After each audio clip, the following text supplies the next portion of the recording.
Government medical കോളേജുകളിലേക്ക് നമുക്ക് പോകാം. ആ പരിസരങ്ങളിൽ കൂടി നമുക്കൊന്ന് നടക്കുവാൻ സാധിച്ചാൽ കാണാൻ പറ്റും പ്രിയമുള്ളവരെ അവരുടെ അവസ്ഥ. ആ നിസ്സഹായ അവസ്ഥയിൽ നമുക്ക് കൂടെ ഉണ്ടാവാൻ സാധിക്കണം. ഇതായിരിക്കണം നമ്മുടെ ക്രിസ്തീയ മൂല്യം. പ്രിയമുള്ളവരെ, നമുക്ക് ഇങ്ങനെ ആരെയും കാണാൻ സാധിച്ചില്ല എങ്കിലും നോക്കൂ, നമ്മുടെ ഇടയിൽ ഒത്തിരി അഗതി മന്ദിരങ്ങളുണ്ട്, ഒത്തിരി വൃദ്ധമന്ദിരങ്ങളുണ്ട്. അതിൽ ഒന്നിൽ നമുക്ക് സന്ദർശിക്കാം.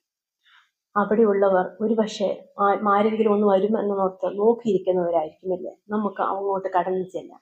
നമ്മൾ നമ്മളെ തന്നെ വിലയിരുത്തണം. നമ്മൾ ക്രിസ്തു ജനിച്ചോ? നമ്മുടെ ക്രിസ്തു എവിടെയാണ്? നമ്മൾ നമ്മുടെ ദൈവത്തെ കണ്ടോ?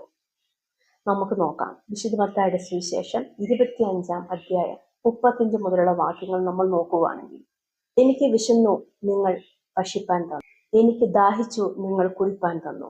ഞാൻ അതിഥിയായിരുന്നു, നിങ്ങൾ എന്നെ ചേർത്തുകൊണ്ടു. നഗ്നനായിരുന്നു, നിങ്ങൾ എന്നെ ഉടുപ്പിച്ചു. രോഗിയായിരുന്നു, നിങ്ങൾ എന്നെ കാണുവാൻ വന്നു. തടവിലായിരുന്നു, നിങ്ങൾ എൻ്റെ അടുക്കൽ വന്നു. ഇതിൽ ഏതെങ്കിലും ഒന്ന് നമ്മളെക്കൊണ്ട് സാധിച്ചോ പ്രിയമുള്ളവരെ? ദൈവം നമ്മെ വിളിക്കുകയാണ്, പ്രിയജനമേ, ഞാൻ നിങ്ങൾക്ക് വേണ്ടി ജനിച്ചു, ഞാൻ നിങ്ങൾക്ക് വേണ്ടി ജീവിച്ചു, ഞാൻ നിങ്ങൾക്ക് വേണ്ടി മരിച്ചു, ഞാൻ നിങ്ങൾക്ക് വേണ്ടി ഉയർത്തെഴുന്നേറ്റു, ഇന്നും നിങ്ങൾക്കായി ജീവിക്കുന്നു. നിങ്ങൾ എന്താണ് എനിക്ക് വേണ്ടി ചെയ്തത്? സ്നേഹവും കരുണയും പങ്കുവെച്ച് നമുക്കും ഈ ക്രിസ്മസ് ആഘോഷിക്കാം. സ്നേഹത്തിന്റെയും സമാധാനത്തിന്റെയും സന്തോഷത്തിന്റെയും ക്രിസ്മസ് നിങ്ങൾക്കും ആയിരിക്കട്ടെ എന്ന് ആശംസിക്കുന്നു.